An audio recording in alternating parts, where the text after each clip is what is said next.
அஸ்ஸலாமு அலைக்கும் வரஹ்மத்துல்லாஹி தஆலா வபரகாத்துஹு. அல்ஹம்துலில்லாஹி ரப்பில் ஆலமீன் வஸ்ஸலாத்து வஸ்ஸலாமு அலா சய்யிதில் முர்சலீன் வ ஆலிஹி வ ஸஹ்பிஹி அஜ்மஈன். அல்லாஹ் ஜல்ல ஷானுஹு தஆலாவுடைய பெரும் கருணையால் அல்லாஹ் நம்மை மூமின்களாக முஸ்லிம்களாக கண்மணி நாயகம் ஸல்லல்லாஹு அலைஹி வஸல்லம் அவர்களின் அருள் நிறைந்த உம்மத்திலே அல்லாஹ் நம்மை பிறக்க செய்தான். அந்த அல்லாஹ்வுக்கு எல்லா புகழும். ஈதுல் அல்ஹாவுடைய புனிதமிகு பெருநாளை எதிர்நோக்கி அமர்ந்திருக்கிறோம். துல்ஹஜுடைய சிறப்புகளையும் அரஃபாவுடைய சிறப்புகளையும் படித்தோம். இன்னும் சில சட்டங்கள் இருக்கிறது, அதையும் சொல்லிவிடலாம் இன்ஷா அல்லாஹ் தஆலா. அல்லாஹ் நாடினால் அல்லாஹ் இதை மக்கள் அனைவருக்கும் பலன் தரக்கூடியதாக ஆக்குவானாக.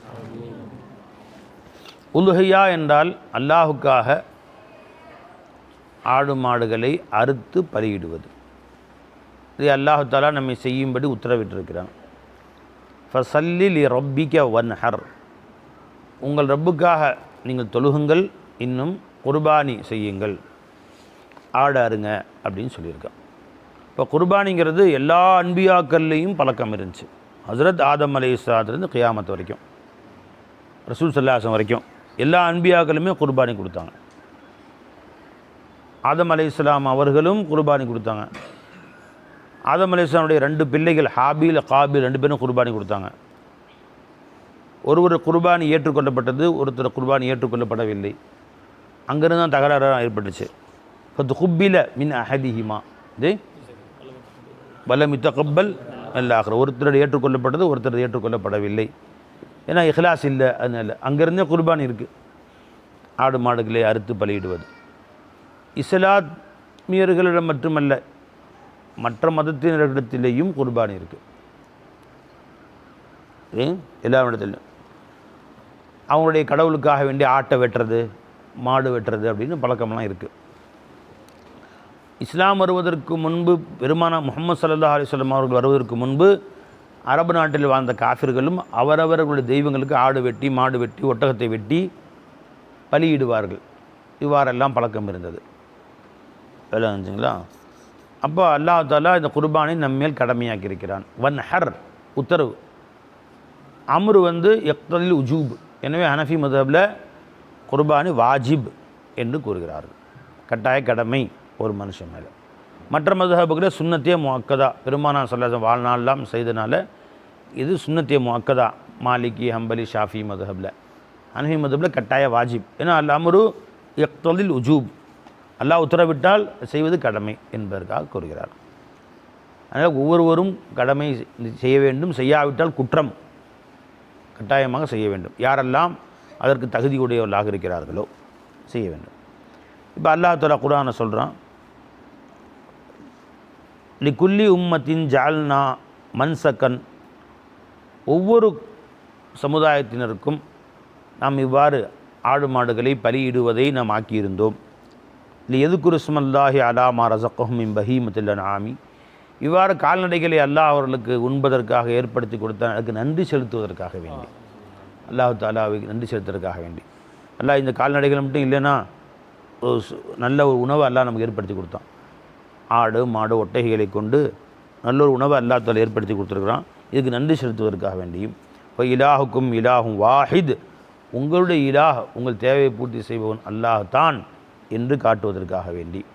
ஃபலஹு அஸ்லிமு வபஷ்ஷிரில் முஹ்பிதீன் அல்லதீன இதா துக்கிரல்லாஹு வஜிலத் குலூபுஹும் வஸ்ஸாபிரின் அலா மா அஸாபஹும் வல் முகீமுஸ் ஸலாத் வ மிம்மா ரஸக்னாஹும் யுன்ஃபிகூன் வல் புதுன, இன்னும் ஒட்டகை, ஜஅல்னாஹா லக்கும் மின் ஷஆயிரில்லாஹி, அது அல்லாஹ்வுடைய அடையாள சின்னங்களில் ஒன்று.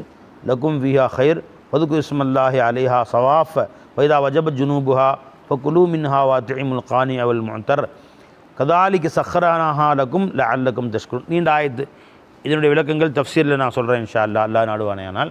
இதெல்லாம் நமக்கு தெரிய வேண்டும். அல்லாஹ் தஆலா ஒட்டகத்தையும் உங்களுக்கு குர்பானிக்கு அல்லாஹ் கொடுத்துருக்குறான், நீங்கள் அதையும் அறுத்து பலியிட்டு சாப்பிடுங்கள். இந்த ஒட்டகத்தை நான் தான் உங்களுக்கு வசப்படுத்தி கொடுத்தேன்னு சொல்கிறேன். ஒட்டகம் மிக வலிமையானது, யானை மாதிரி, யானையில் பாதி இருக்கும், விளங்குச்சுங்களா? அதை அறுக்கிறதெல்லாம் லேசாக்கி வச்சுட்டான். அதை விளங்குச்சுங்களா? அது இந்த நிலையிலேயே இப்படி கத்தியில் அது கீறி விட்டுருவாங்க. அது எங்கேயும் தப்பிச்சுலாம் ஓடாது. அமைதியாக நின்று தலையை கீழே வைத்து படுத்துக்கும் அப்படியே. அல்லாஹ் அதை அறுத்து சாப்பிடுங்க, உங்களுக்கு தான் கொடுத்துருக்கிறேன், அல்லாஹ் நம்ம கொடுத்துறோம், அல்லாஹ் நம்ம சொன்னோம், உங்களுக்கு வசப்படுத்தி கொடுத்துருக்கிறோம். அது தன்னுடைய வீரத்தை காமிக்க ஆரம்பிச்சுங்க. ஒரு எத்தனை போய் 3வது மாடி தான் விழுவான். அது அவ்வளோ வலிமையானது. அது புரிஞ்சுங்களா? அல்லாஹ் தாலா அதை நமக்கு அதை வசப்படுத்தி கொடுத்தான் பாருங்க. ஏன் மாடு என்ன மாதிரி கொம்பு, அதை அறுத்து சாப்பிட்றதுக்கு எல்லாம் வசப்படுத்தி கொடுத்துருக்கான் பாருங்க. அப்படி முட்டி தூக்குச்சுன்னா என்னத்துக்கு ஆகும்? நம்ம பேச்செல்லாம் கேட்குது, வான்னா வருது. ஒரு சின்ன பையன் போய் மாட்டை இழுத்துட்டு வரான், அது அவ்வளோ பெரிய மாடு, அதை அறுக்க தான் இழுத்துட்டு போகிறாங்கன்னு தெரியுது. அதுக்கு அப்படியே அது பின்னாடியே வருது, வந்து அறுக்கிற இடத்து வரைக்கும் கிட்ட வரைக்கும் வருது. அல்லாஹ் அக்பர், அல்லாஹ் என்ன வசப்பேர் கொடுத்துருக்கான். அது ஒரு துள்ளி புரள ஆரம்பிச்சுன்னு வச்சுங்களேன், எல்லாம் உளுந்துச்சு ஓடிடுவான், தெருவே ஓடும். மாடு மரண்டு ஓடிச்சுன்னா இன்னத்துக்காகும். அல்லாஹ் தஆலா வசஹர்னு அது உங்களுக்கு வசப்படுத்தி கொடுத்துருக்கிறோம். இது அல்லாஹ்வுடைய எவ்வளோ பேர் கருணை பாருங்க. லை யனாலல்லாஹ லுஹூமுஹா வலா திமாவுஹா, அதனுடைய கரியோ இரத்தமோ அல்லாஹ்வை சென்று அடைவதில்லை. வலாக்கின் யனாலுஹு தக்வா மின்கும், நீங்கள் அல்லாஹ் உத்தரவு கட்டுப்படுறீங்களா, அல்லாஹ்வின் ஏழு விளக்கலை மதிக்கிறீங்களா, இந்த தக்வா தான் அல்லாஹ் பக்கம் போய் சேருது. இன்னும் பெருமானார் ஸல்லல்லாஹு அலைஹி வஸல்லம் நமக்கு ஏற்படுத்தி கொடுத்த மிகப்பெரிய ஒரு ஃபضல் என்னன்னு கேட்டால், இதுக்கு முன் சென்ற அனைத்து நபிமார்களும் 1,24,000 நபிமார்களும் குர்பானி கொடுத்தாங்க. அவங்களாம் ஆட்டை அறுத்து வச்சுருவாங்க, மாட்டை அறுத்து வச்சுருவாங்க. வானத்திலிருந்து ஒரு நெருப்பு வந்து அந்த கறியை சாப்பிட்ரும், எரிச்சு கரிச்சு சாம்பலாக போயிடும். நம்ம குர்பானி மக்பூல் ஆயிடுச்சு அப்படின்னு அடையாளம், அதோட போயிடுவாங்க. அதுலேருந்து ஒரு துண்டு கறி கூட இவங்க சாப்பிட முடியாது. இப்போ நீ லட்சக்கணக்கான ஆடுகள் மாடுகள்லாம் இருக்கிற அந்த குர்பானி அன்னைக்கு ஒரு துண்டு கறி கூட சாப்பிட முடியாது. ஆனால் உம்மத்தே முஹம்மதியாவுக்கு அல்லாஹ் ஜல்லஷானி அறுத்தையா போ, அல்லாஹ் முன்னாடி நீ பணிந்து விட்டாய், அல்லாஹ் தாட்ட உத்தரவை நீ காமிச்சிட்ட, நீயே சாப்பிடு போ. அத்தனையுமே அல்லாஹ் தாலா நமக்கே சாப்பிட கொடுத்துட்டான். இவன் அறுத்து ஒட்டுமொத்த கறி இவங்களே முழுங்கிறானு, எதையுமே விடுறதில்லை. மூளை ஃப்ரை பண்ணி, ஈரலை வறுத்து, குடலை சுத்தம் பண்ணி, என்ன போய் ஒன்றும் விடுறதில்ல, ஒரு பீஸ் விடுறதில்ல, எல்லாத்தையும் காலி பண்ணிடுறாங்க சாப்பிடுச்சு. இது உம்மத்தே முஹம்மதியாவுக்கு ரசூல் ஸல்லல்லாஹு அலைஹி வஸல்லம் உம்மத்துக்கு மட்டும் அல்லாஹ் கொடுத்த மாபெரும் நேமத். நீ சாப்பிடு, அத்இமுல் கானிஅ வல் முஅத்தர், எல்லாருக்கும் ஏழைகளுக்கு தேவைப்படும் அள்ளி கொடு சந்தோஷமாக சாப்பிடு. வரைஞ்சிங்களா? இப்போ கட்டாயமாக அறுத்து விருந்து வச்சுட்டு அல்லாஹ் தஆலா பக்ரீத் அன்னைக்கு எல்லாரும் உலக மக்களே கறி உணவு சாப்பிடுவதற்கு அல்லாஹ் தஆலா அல்லாஹ்வுடைய விருந்து அந்த 3 நாட்கள் 4 நாட்களும். அதனால தான் நோன்பு வைக்கிறது அல்லாஹ் ஹராமாக்கிட்டான். 10, 11, 12, 13 இந்த 4 நாட்களும் அல்லாஹ்வுடைய விருந்து. இது வசதியானவளை அறுத்தே தீரணும், எல்லாருக்கும் பங்கு வச்சு. எல்லாரும் ஃப்ரிட்ஜ்லேயும் பார்த்தா கறி, எல்லார் வீட்லேயும் கறி சாலலாம். ஏழைகள், அந்த ஏழைகள் வீட்டில் அன்னைக்கு தான் அன்றைக்கி விருந்தே, செம விருந்து அல்லாஹ் அழுத்து. அந்த மாதிரி அல்லாஹ் ஜல்லஷானு தஆலா தன் பக்கத்துலேருந்து விருந்து கொடுக்குறான். இது அல்லாஹ் ரசூல் ஸல்லல்லாஹு அலைஹி வஸல்லம் பரக்கத்தில் நம்ம கொடுத்த மாபெரும் நேமத். அல்லங்களா? கதாலிக்கு சஹரஹா லக்கும், இதையெல்லாம் உங்களுக்கு வசப்படுத்தி கொடுத்தோம். நாட்டையும் மாட்டையும் உங்களுக்கு வசப்படுத்தி கொடுத்தோம். இது கப்பிருல்லாஹ் அலா மா ஹதாக்கும் அபஷ்ஷில் முஹ்சினீன். இது அல்லாஹ் தஆலாவுடைய வசனம். இந்த குர்பானியுடைய சிறப்பை நாயகம் ஸல்லல்லாஹு அலைஹி நிறைய சொல்லியிருக்கிறாங்க. எனவே ஒவ்வொருத்தரும் குர்பானி கொடுக்க வேண்டும் என்று ஆசைப்பட வேண்டும். ஃபரதானவும் கட்டாயம், யார் மேலே வாஜிபானதோ கட்டாயம் கொடுக்கணும். யார் மேலே வாஜிபு இன்ஷா அல்லாஹ் சொல்கிறோம். புரிஞ்சுங்களா? வாஜிப் அல்லாதவர்கள், ஜக்காத் வாஜிபானவர்கள் குர்பானி வாஜிப், வாஜிப் அல்லாதவர்களும் விருப்பப்பட்டால் கொடுக்கலாம். இது அல்லாஹ் தஆலாவுடைய மாபெரும் நேமத்து. பெருமானார் சொன்னாங்க ஸல்லல்லாஹு அலைஹி வஸல்லம் அவர்கள், ஹஜ்ரத் ஆயிஷா ரலியல்லாஹு அன்ஹா ரிவாயத் செய்கிறாங்க, திருமதி இப்னு மாஜாவில் வரக்கூடிய ஹதீஸ் இது. ஸல்லல்லாஹு அலைஹி சொன்னார்கள், மா அமில ஆதமியுன் மின் அமலி யோமின் நஹரி அஹப்பு இலல்லாஹி மின் இஹ்ராகி தமி. யோமுன் நஹர் என்று பிறை 10 அன்று ஒரு மனிதன் செய்யக்கூடிய அமல்களில் அல்லாஹ்வுக்கு மிக பிரியமானது இரத்தத்தை ஓட்டுவது, ஆடு மாடுகளை அறுத்து அல்லாஹ்வுக்காக பலியிடுவது தான் மிகச்சிறந்த அமல்.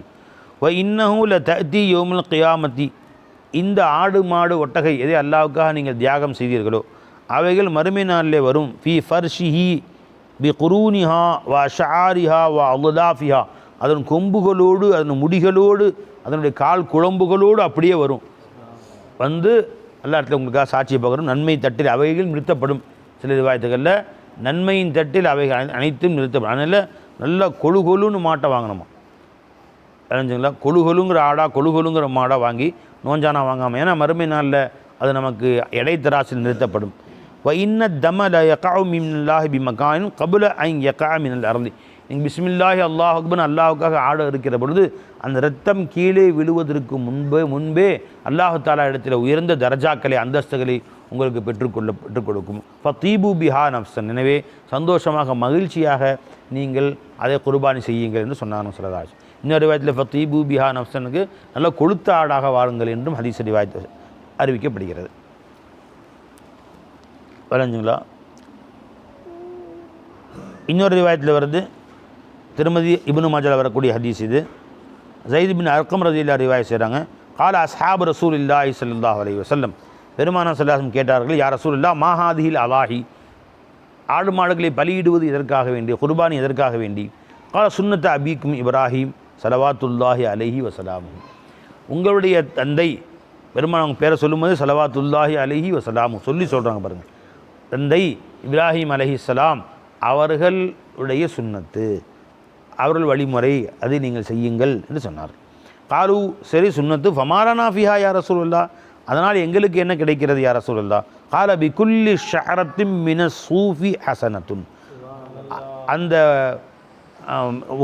குல்லி ஷஅரத்தின் மின்ஹா ஹசனத்துன், அதனுடைய ஒவ்வொரு முடியிலும் ஒரு நன்மை கிடைக்கும் என்று சொன்னார்கள் ஸல்லல்லாஹு. காலு ஃபஸ்ஸூஃபி யா ரசூலுல்லாஹ், சஹாபாக்கிட்ட யா ரசூலுல்லாஹ் அப்போ கம்பளி ஆடு நிறைய முடி இருக்குமே அந்த மாதிரி ஆடு?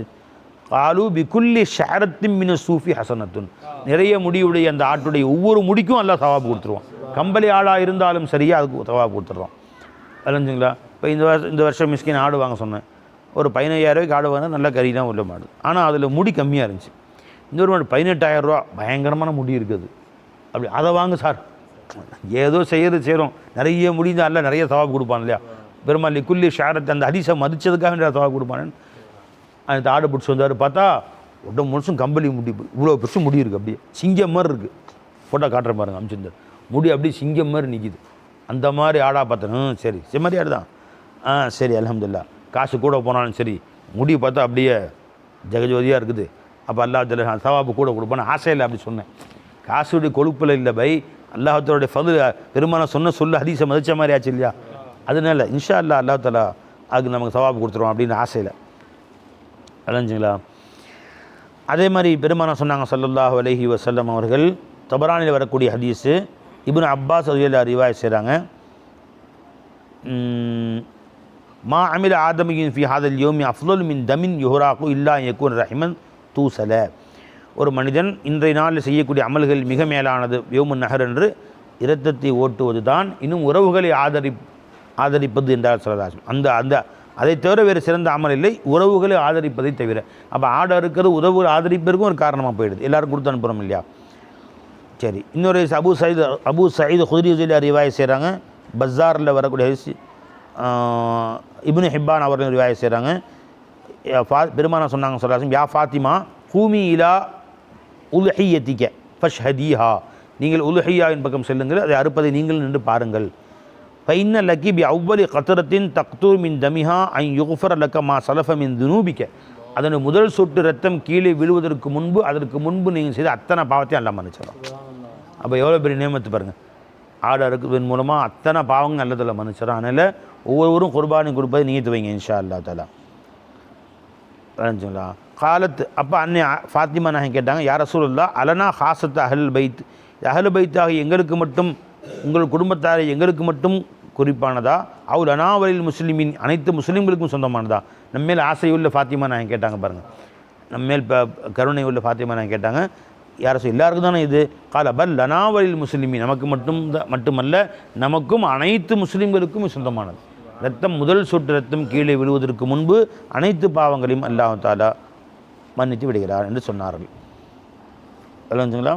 இன்னொரு ரிவாயத்தில் வருது, அம்மா இன்னஹு யுஜாவ் பிலஹ்மிஹா வ தமிஆ தூலு ஃபி மீசானிக 70 ضعفன், அந்த ஆடு ஒட்டகை மாடு ஒட்டகையாகிறது, அதன் இறைச்சியுடனே இரத்தத்துடனே கொண்டு வரப்பட்டு உனது மீசான் எடை தராசிலே வைக்கப்படும், ஒன்றுக்கு 70 எடையிடப்பட்டு வைக்கப்படும், அது உன் நன்மையிலே சேர்க்கப்படும் என்று சொன்னார்கள் ஸல்லல்லாஹு அலைஹி வஸல்லம். இன்னொரு ரிவாயத்தில் தபரானில் வரக்கூடிய ரிவாயத்து ஹுசைன் பின் அலி ரலியல்லாஹு ரிவாயத் செய்கிறாங்க, கால ரசூலுல்லாஹி ஸல்லல்லாஹு அலைஹி வஸல்லம், மன் லஹா தய்யிபத்தன் நஃப்ஸுஹு, மன மகிழ்ச்சியோடு யார் உல்ஹியா கொடுத்தார்களோ, முஹ்தசிபன் லி உல்ஹியத்திஹி, அல்லாஹ் இடத்தில் இதற்கு சவாபை எதிர்பார்த்த வண்ணமாக கொடுத்தார்களோ கானத்துலவு ஹிஜாபம் மினன்னார், நரகத்தை விட்டு விடுதலை தரக்கூடியதாக அது ஆகிவிடுகிறது என்று பெருமானா சொன்னாங்க ஸல்லல்லாஹு அலைஹி வஸல்லம்.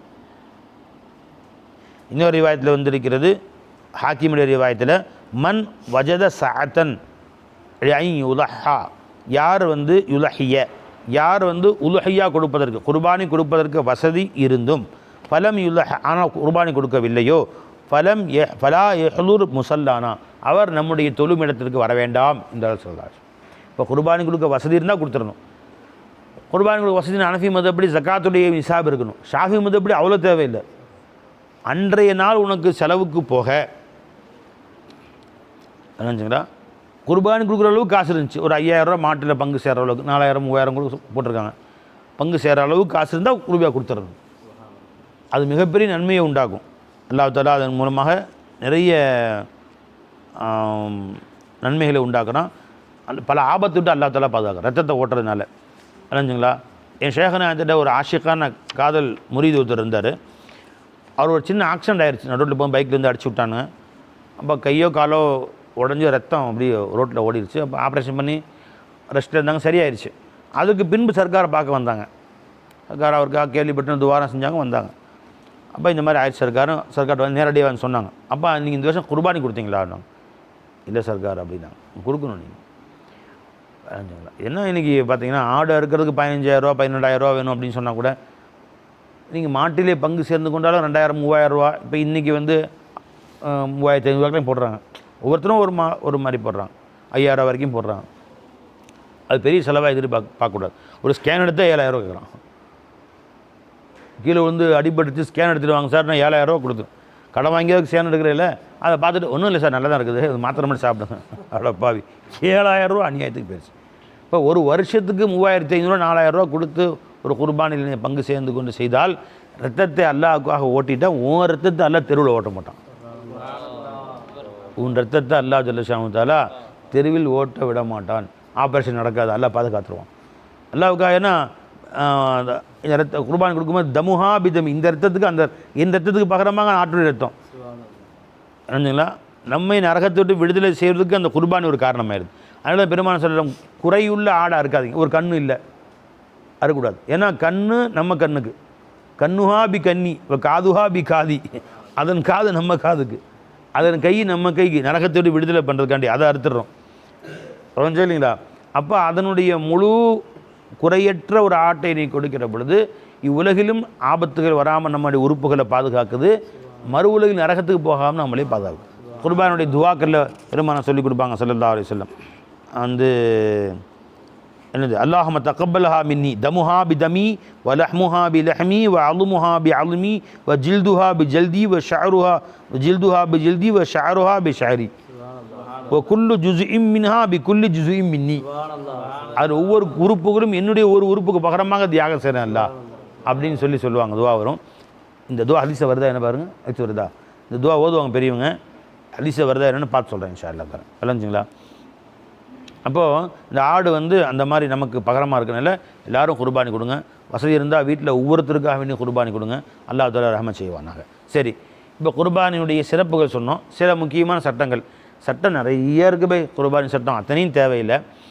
யாருக்கும் சந்தேகம் இருந்தால் கேளுங்கள், இன்ஷா அல்லாஹ் சொல்லப்படும். இதை நீங்கள் பின்னாடி பார்க்கக்கூடியவர்களும் சரி சந்தேகம் இருந்தால் நீங்கள் இன்ஷா அல்லாஹ் கேளுங்க. அல்லாஹ் தஆலா நாடுவானேனால் விளக்கங்கள் அடுத்தடுத்து சொல்லுவோம் இன்ஷா அல்லாஹ். குர்பானியின் சட்டங்களில் குறிப்பாக ஒன்று, யாருக்கு மேலே குர்பானி கடமை. நான் சொன்னேன் ஹனஃபி மதஹ்பில் யார் மேலே ஜக்காத்து கடமையோ அவர்கள் மீது குர்பானி கடமை. ஆனால் ஜக்காத்துக்கும் இதுக்கு என்ன வித்தியாசம்? ஜக்காத்தில் ஹவுலானுல் ஹவுல், ஒரு வருஷம் பூர்த்தியாகணும். இது ஒரு வருஷம் பூர்த்தியாக இருக்க வேண்டிய அவசியம் இல்லை. ஜக்காத் யார் மேலே கடமை? தங்கமாக இருந்தால் 87.5 87.5 கிராம், அதாவது சுமாராக 11 பவுன் வச்சுங்க. தங்கம் 11 பவுன் தங்கம் இருந்தால் அது ஒரு வருடம் கையில் இருந்தால் ஜக்காத்து கடமை. வெள்ளியாக இருந்தால் 612 கிராம். 612 கிராம் வெள்ளினா இன்றைய அளவு 1 கிராம் வெள்ளி இன்றைக்கி 100 ரூபா. இப்போ 612 கிராம் 61,000 ரூபா வரும் வச்சுங்க. 61,000 ரூபா ஒரு மனிதனிடத்திலே கையில் கேஷாக ஒரு வருடம் இருந்தால் அவன் மேலே ஜக்காத்து கடமை. அதுக்கு 2.5% ஜக்காத்து கொடுக்கணும். குர்பானி ஒரு வருஷம் பூர்த்தியாகணும்னு அவசியம் இல்லை. இன்று காலையில் உனக்கு 60,000 ரூபா ஒருத்தர் காசு கொடுத்தார். குர்பானி அன்னைக்கு காலையில் இந்த 3 நாள் இருக்குல்ல, ஆடு அறுக்கக்கூடிய 3 நாட்களில் காலையிலே 60,000 காசு உனக்கு கிடச்சுன்னா குர்பானி கடமையாகும். மேல் நீ ஆடோ மாடோ குர்பானி கொடுக்க வேண்டும். சரிங்களா? சரி, அடுத்தா சரி, குர்பானி கடமையானால் சில வீடுகளில் கணவர்கிட்ட காசு பணம் இருக்காது. பெண்கள் 12 பவுன் 13 பவுன் நகை போட்டிருப்பாங்க. அவள் பெண்கள் அந்த மனைவி குர்பானி கட்டாயம் கொடுக்கணும். இப்போ கணவருக்கு மேலே 10,000 சம்பளம் வாங்குறாரு, 20,000 சம்பளம் வாங்குறாரு, மாதமாக செலவாகிறது, எக்ஸ்ட்ரா ஒரு காசு பேங்க்கில் இல்லை, அவர் மேலே கடமை இல்லை, யார் கொடுக்கணும்? மனைவி மேலே கொடுக்கணும். அப்போ ஒரு குடும்பத்தில் யார் யார் மேலே கடமையோ எல்லாரும் கொடுக்கணும். புரிஞ்சுங்களா? நிறைய பேர் கேட்குறாங்க, என் மனைவி வீட்டிலேருந்து அவங்க அம்மா வீட்டிலேருந்து நகை போட்டு வந்ததுக்கு கல்யாணம் முடிச்சு வரும்போது 25 பவுன் 30 பவுன் போட்டிருக்கு, ஆனால் நான் ஹசரத் 10,000 சம்பளம் வாங்குறேன், 15,000 சம்பளம் வாங்குறேன், குர்பானி கொடுக்குற அளவுக்கு எனக்கு வசதி இல்லை, ஒரு 4,000 செலவு ஒரு மாத செலவுக்கு எடுக்க முடியாது என்னால். இப்போ மனைவி குர்பானி கொடுக்குறோமா? கட்டாயம் கொடுக்கணும். இப்போ அவங்களுக்கு தனியாக சம்பாத்தியம் இல்லையா, அவங்க ஹவுஸ் ஒய்ஃபாக இருக்கிறாங்களே அப்படின்னா ஒரு கம்மலை விற்று கொடு.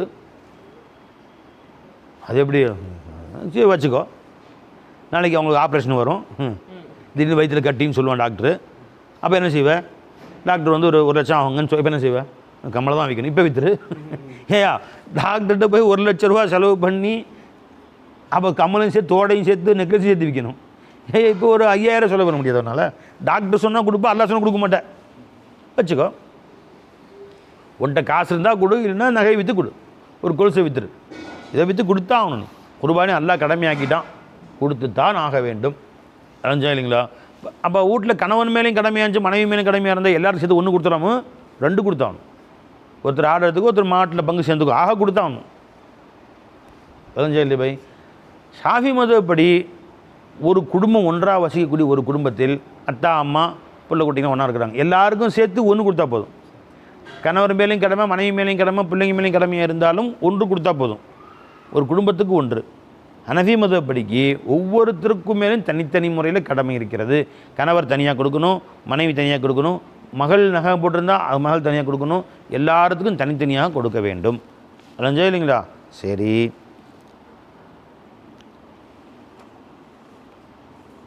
சரி. 15 வயதுக்கு உட்பட்டவர்கள், பாலிக ஆகாதவர்களுக்கு அவங்க நகையை வைத்திருந்தாலும், ஒரு சிறுமி இருக்காங்க 10 வயசு 5 வயசு, அவர்கள் மீது நகை அத்தா வாங்கி கொடுத்துருக்கிறார், குர்பானி கடமை இல்லை. எந்த ஃபரலுமே அவங்க மேலே இல்லை, முக்கல்லஃபே இல்லை அவங்க. அதனால் ஜக்காத்தோ குர்பானியோ அவங்க மேலே கடமை இல்லை. முடிஞ்சுங்களா? மசாலா நினச்சிங்களா? சரி. எப்போ குர்பானி கொடுக்கலாம்? பிறை 10 தொழுகை முடித்துட்டு வந்த பின்னாடி கொடுக்கலாம். தொழுகைக்கு முன்னாடி கொடுக்க முடியாது. இப்போ இது தொழுகை தொழுது முடிச்சுட்டு வந்தவுடனே குர்பானி கொடுக்கலாம். சரி, இப்போ ஈது தொழுகையுடைய சட்டங்கள் சிலது இருக்கு. அது இன்ஷா அல்லாஹ் அவங்க சொல்கிறேன் நான். ஏன்னா ஈதுடைய தொழுகையுடைய சில சட்டத்திட்டங்கள் இருக்கிறது, அது நான் சொல்கிறேன் இன்ஷா அல்லாஹ். இப்போ முதல்ல குர்பானி பற்றி பேசிக்குவோம், அப்புறம் ஈது தொழுகை வருவோம் இன்ஷா அல்லாஹ். அப்போது பிறை 10 அன்றைக்கு கொடுக்கலாம், 11 கொடுக்கலாம், பிறை 12 அன்று சூரியன் மறையும் வரை கொடுக்கலாம். மொத்தம் 3 நாள். அதாவது திங்கக்கிழமை வர குர்பானி வருது, திங்கக்கிழமை காலையில் 10 மணிக்கு தொழுதுட்டு வந்தீங்கன்னா அன்றைக்கி பூரா இருக்கலாம். செவ்வாய்க்கிழமை அன்றைக்கி இரவும் இருக்கலாம். இரவு இருக்கிறது விட பகல் இருக்கிறது மேலானது, ஆனால் இரவு அறுக்கலாமா? அறுக்கலாம். திங்கள் இரவு வரை, செவ்வாய் புதன்கிழமை மகரிப் அசர் முடித்து மகரிப் பாங் சொல்லுகிற வரையிலையும் குர்பானி கொடுக்கலாம். மொத்தம் 3 நாள். சரிங்களா? மொத்தம் 3 நாள். ஐயாமுத் தஷ்ரீக்கு மொத்தம் 4 நாள் வரும். ஏன்னா பெருநாள் தவிர அடுத்து 3 நாள் ஐயாமுத் தஷ்ரீக்கு. திங்கக்கிழமை பெருநாள் தொழுட்டோம், செவ்வாய் புதன் வியாழன் 3 நாள் ஐயாமுத் தஷ்ரீக். ஆனால் நீங்கள் வியாழக்கிழமை வரைக்கும் குர்பானி கொடுக்கக்கூடாது. 3 நாள் தான் கொடுக்கணும். புதன்கிழமை மாலையோடு நிப்பாட்டிக்கணும். சரிங்களா? சரி. ஐயாமுத் தஷ்ரீக்குங்கிறது அது வியாழக்கிழமை மாலை வரை இருக்கிறது. இப்போ தக்பீர் சொல்கிறது வாஜிபு. எப்போ இருந்து? அரஃபா அன்னையிலிருந்து. இப்போ பிறை 10 திங்கள்கிழமை காலையில் ஈது பெருநாள், நம்மலாம் பெருநாள் தொழுவோம் இல்லையா?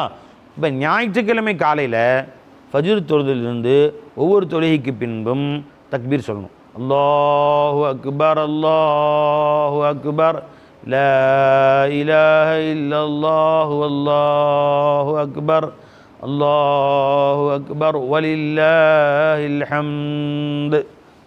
அதனால் இந்த தக்பீர் சொல்லணும். ஒரு முறை சொல்வது வாஜிபு. எல்லாருமே ஹனஃபி மதப்படி வாஜிபு, மற்ற மதப்படி சுன்னத்து. எதை வச்சு வாஜிபு? கப்பீர்ஹு தக்பீரா இல்லை தக்பீர் சொல்லி நம்ம வாஜிப் பார்க்குறமே ஆக்குறோம்.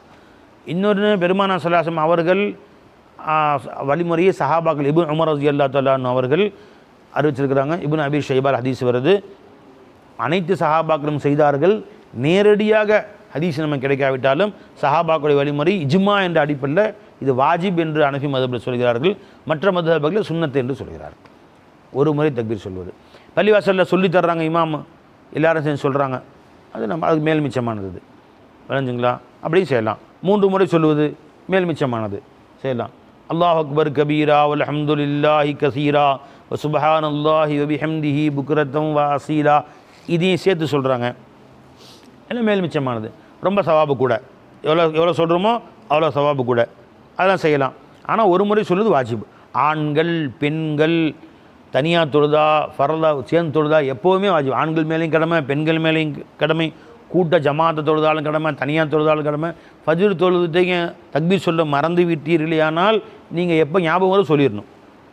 10 மணிக்கு ஞாபகம் வருது, ஆஹா நீங்கள் ஃபஜ்ர் தொழுதோமே தக்பீர் சொல்லலையே, இப்படி ஞாபகம் வந்துச்சுன்னா என்ன செய்யணும்?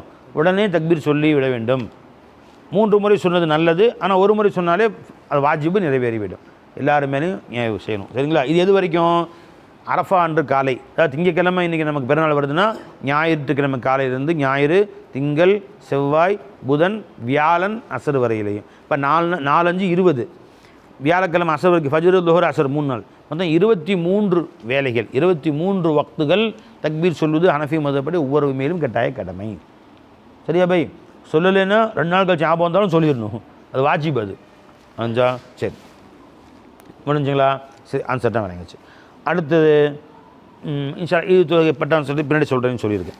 கூட்டு குர்பானி, மாடு வந்தால் 7 பேர், ஒட்டகமாக இருந்தால் 7 பேர், ஆடு ஒருத்தர் தான் சேர்ந்து கொடுக்கலாம். 7 பேர் சேர்ந்து கொடுக்கலாம்.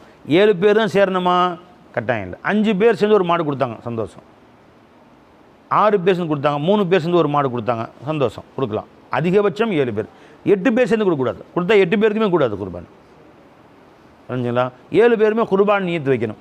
6 பேர் குர்பான் நியத்து வச்சாங்க, ஒருத்தர் வந்து அகீக்காவோட நியத்து வச்சாங்க. அகீக்கா அல்லாஹ்வுக்காக கொடுக்குறது தானே, ஜாயிஸு. அகீக்காவும் ஜாயின் பண்ணிக்கலாம். 6 பேர் குர்பான் நியத்து வச்சாங்க, ஒருத்தர் வந்து ஏப்பா எக்ஸ்ட்ரா ஒரு பங்கு எனக்கும் போட்டு, எவ்வளோ காசு? அது 3000 கொடுத்துறேன், கறி எனக்கு கொடுத்துரு, நான் கறிக்கான சேர்றேன், அது ஜாயிஸ் ஆகாது. கறிக்காக வேண்டி இறைச்சிக்காக வேண்டி என்னை பங்கு சேர்த்துக்கப்பான்னா அது 7 பேருடைய குர்பானியும் சேர்ந்து கூடாது. புரிஞ்சுங்களா? எல்லோருமே அல்லாஹ்வுக்காக வேண்டிய குர்பானி கொடுக்க வேண்டும். இந்த குர்பானி கூட்டு குர்பானி பற்றி நிறைய இன்றைக்கி பார்த்தா வாட்ஸ்அப்பில் நிறைய சந்தேகங்கள். ஜாயிஸா? அப்படி செய்யலாமா, இப்படி செய்யலாமா? வியாபார நோக்கில் செய்கிறாங்க, அப்படி செய்கிறாங்க, கறியை சரியாக பங்கு வைக்கிறது இல்லை, அப்படின்னு நிறைய விஷயங்கள். புரிஞ்சுங்களா? இந்த மாதிரி சட்டங்கள்லாம் பார்த்தா யாருமே குர்பானி கொடுக்க முடியாது. வியாபார நோக்கில் செய்கிறாங்க, இப்போ ஆடு விற்கிறது வியாபார நோக்கில் ஆடு விற்கிறாங்க. இப்போ மற்ற நாட்களில் 15000 விற்கக்கூடிய ஆடு குர்பானி நெருக்கத்தில் துல்ஹஜ் மாதத்தில் போய் கேட்டால் 20000 சொல்கிறான். அதுவும் வியாபார நோக்கத்தில் செய்கிறாங்க. ஆடு கொடுக்குறான்னு சொல்ல முடியுமா? இப்போ உம்ராவும் வியாபார நோக்கத்தில் செய்கிறாங்க. எத்தனை பேர் உம்ரா வந்து இன்றைக்கி 50 பேர் 40 பேரும் கூட்டிகிட்டு போகிறாங்க. ஆட்கள் சேர்த்து எங்கே பார்த்தாலும் தெரு கம்பத்துக்கு உம்ரா போடுறாங்க. அதனால் உம்ரா கூடாதுன்னு சொல்ல முடியுமா? பை அதாவது இப்போ நீ இன்றைக்கி உம்ரா செய்யணும், நீ கிளம்புனா உன்னால் முடியாது. பாஸ்போர்ட் எடுக்கிறது, விசா எடுக்க, எத்தனை ப்ரொஜெக்ட், எத்தனை அதுக்குடைய எல்லாத்தையும் கற்றுக்கணும். நீ விமான நிலையத்தில் போய் அதுக்கு விமான டிக்கெட் புக் பண்ணுறது, எங்கே போய் பஹ்ரைனுக்கு, இங்கேருந்து பஹ்ரைன் டு ஜித்தா, அப்போ ஜித்தா இருந்து அங்கேருந்து பஸ் புக் பண்ணுறது எல்லாம் ஒன்று, அங்கே போய் ரூம் புக் பண்ணுறதுலாம் ஒன்றா முடியாது. பை அப்போ அவங்க ஏற்கனவே அனுபவமிக்கவர் வழிகாட்டுறாங்க. இந்த வழிகாட்டுவதற்காக வேண்டி எல்லாத்தையும் உனக்காக வேண்டி முன்கூட்டி அவங்க செய்கிறாங்க. புக் பண்ணுறது, அங்கேருந்து பஸ்ஸு புக் பண்ணுறது, ஒன்றுமே தெரியாத கிளவி 1 லட்ச ரூபா காசு கொடுங்க, காசை கொடுத்துட்டா போதும். அம்மா நீ என்ன உங்கள் ஊர் நேராக நீ மெட்ராஸ் வாமா, அங்கேருந்து விமானத்தை கையை பிடிச்சி கூட்டிகிட்டு போய் விமானத்தில் ஏற்றி கொண்டு போய் இறக்கி பஸ்ஸில் ஏற்றி உம்ரா செய்ய வச்சு கொஞ்சம் வீட்டில் விட்டுறாங்க. எதுவுமே தெரியல, கையெழுத்து கூட போட்டு கை நாட்டு வைக்கிற அந்த கிளவி போயிட்டு வந்துடுறான். இந்த பணியெல்லாம் அவங்க செய்கிறதுக்காக வேண்டி அவங்க ஒரு 5000 ரூபா லாபம் வச்சுக்கிறாங்க. ஒருத்தருக்கு 5000 ரூபா லாபம் வச்சுக்கிறாங்க. அவங்க 1 லட்ச ரூபா கொடுத்து 95000 செலவாகும், 5000 லாபம் வச்சுக்கிறாங்க. செஞ்சுட்டு போட்டுமே. இந்த அளவுக்கு எஹ்சான் செய்கிறாங்களே, உம்ரா கூட்டி போகிறாங்களே, வியாபார நோக்கில் கத்துறாங்க நிறைய விளைஞ்சா. ஏன் அந்த வியாபாரம் உனக்கு செய்ய முடியல வருத்தத்தில் சொல்கிறியா, பொறாமையில் சொல்கிறியா? நிறையா செய்கிறாங்க, செஞ்சுட்டு போட்டுமே, சந்தோஷமாக கூட்டிகிட்டு போட்டுமே. அது என்ன கேட்டால் அது பாராட்ட தகுந்தது தான் ஒரு வகையில். ஏன்னு கேட்டுங்க ஜி, ஸ்கூல் லீவ் விட்டால் உம்ரா கிளம்பிடுறீங்க. அப்படி இல்லைன்னா ஆஸ்திரேலியா, இல்லைன்னா குலுமலானி, வந்து சுற்றுறதுக்கு போகாமல் முறாவது போகிறாங்க, அங்கே போய் அழுது அல்லாடு தொழுது துவா செஞ்சு காப்புத்தூரில் போய் ஜியாரம் செஞ்சு வராங்க, சந்தோஷம் நம்ம போயிட்டு வரட்டுமே சொல்லலாம். அதனால அது ஒரு வகையில் ஜாயிஸ் தான். அதை விட மேலானது இருக்குது. உதாரணமாக ஒருத்தன் ஒரு உம்ரா செஞ்சுட்டான், ஒரு ஹஜ்ஜு செஞ்சுட்டான், போதும். திரும்ப அடுத்த ஹஜ்ஜு அடுத்த உம்ரா செய்ய தேவையில்லை.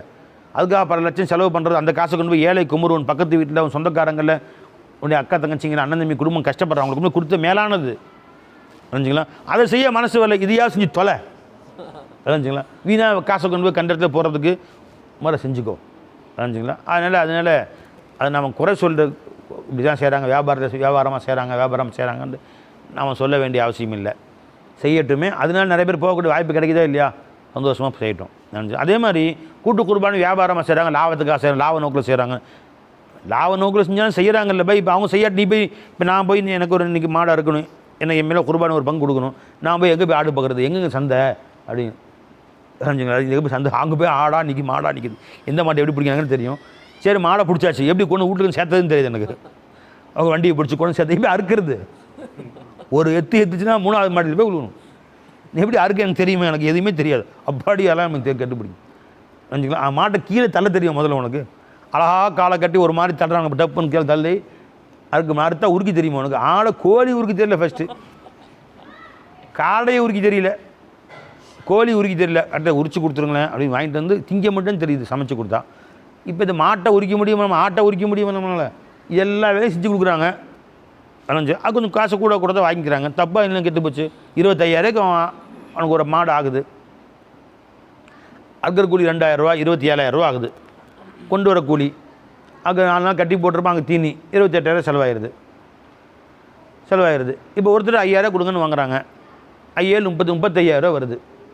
எல்லா செலவும் போக வர சேர்ந்து இவங்க மெனக்கெட்டதுக்கு 2 நாள் அலைஞ்சது, வேலையை விட்டு போனால் 30,000 5,000 லாபம் வர வச்சுட்டு போட்டுமே. விதமான உதாரணம் சொல்கிறேன். 5,000 பெருசாக லாபம் வைக்கிறது இல்லை. ஒரு 1,000 ரூபாயோ 2,000 ரூபாயோ ஒரு மாட்டு லாபம் வரலாம். இவ்வளோ மெனக்கெட்டு நமக்காக வேண்டி தூங்காமல் முழிச்சிருந்து போய் சந்தையில் போய் மாடு வாங்கிட்டு வந்து கொண்டு வந்து சேர்த்து 10 மாடு 20 மாடு 30 மாடு 40 மாடு வாங்கிட்டு வராங்க. அதில் ஒரு செத்து போச்சு, மொத்த லாபமும் போயிடும். அதுக்கு தீனி போட்டு அதுக்கு போய் தீனி காலையிலேருந்து கொண்டு தண்ணி வச்சு எல்லாம் பராமரிக்கிறாங்கல்ல, 2,000 லாபம் வந்து வந்துட்டு போயிட்டுமே. உன் குர்பானி கூடிடுது, உன் நல்லா செஞ்சிடறானே புரிஞ்சுங்களா. அதனால் அதை போட்டு குறை சொல்லிவிட்டு அதை போய் வாட்ஸ்அப்பில் போட்டு செய்யுமா, லாபகரமாக வியாபாரம் கூட்டு குர்பானி செய்யலாமா, வியாபார கடன் செய்யலாமா, அப்படி தேவையில்லாமல் நீ செய்ய முடியல வருத்தமாக உனக்கு, நீ செய்யி. அதனால் லட்சக்கணக்கான மக்கள் நீ குர்பானி எப்படி இப்போ கொடுப்பாங்க, இப்போ எல்லோரும் ஆடு கொடுக்க முடியுமா பை. குர்பானி தமிழ்நாட்டில் ஒரு 100 பேர் மேலே கடமைன்னு வச்சுக்கா, 100க்கு 5 பேருன்னு ஆடு கொடுக்கலாம், 95 பேர் மாட்டில் தான் குர்பானி செய்கிறாங்க. அப்போ கடமையானவங்களுக்கு அவங்க லேசு பண்ணி வைக்கிறாங்களே. 2,000 லாபப்பட்டு பெற்றுட்டு போட்டுமே. நீ செய்ய முடியாது ஒத்தையா, நான் உம்ராக்கு தானே நான் இன்றைக்கி நினச்சி நானாக உம்ரா போக முடியாது. செய்கிறாங்க 2,000 எக்ஸ்ட்ரா 5,000 எக்ஸ்ட்ரா போனால் போட்டும், சந்தோஷமாக சாப்பிட்டோம். இவ்வளோ வசதி செஞ்சு கொடுத்தாங்க நமக்கு வேண்டி. மாட்டை அறுத்து உறுத்து வெட்டி கொண்டு கொடுக்குறாங்களே. இதில் சில சட்ட சிக்கல்லாம் இருக்குது. என்ன குர்பானி வந்து கரெக்டாக பிரிக்கணும், 7 பேர்னா அது ஒரு காலம் சாத்தியம் கிடையாது. கரெக்டாக 7 பேருக்கு ஆளுக்கு வந்து கரெக்டாக எல்லாத்துக்கும் ஆளுக்கு 12 கிலோன்னா ஆமாம் சரி பிரிச்சுட்டேன். நீ ஒரு மாட்டை நீ கரெக்டாக 7ஆக பிரித்து காட்டு, உனக்கு 1 கோடி ரூபா பரிசு தர்றேன். கரெக்டாக 7ஆக பிரிக்கணும், அந்த ஈரலையும் கரெக்டாக 7 துண்டாக போடணும். கரெக்டாக எடை போட்டு பார்த்தா 313 கிராம் புள்ளி 4 கிராம். அடுத்தது துண்டு அதே மாதிரி 313.4 கிராம். கரெக்டாக வருமா பாது? ஈரலை 7 துண்டை போட முடியுமா பை?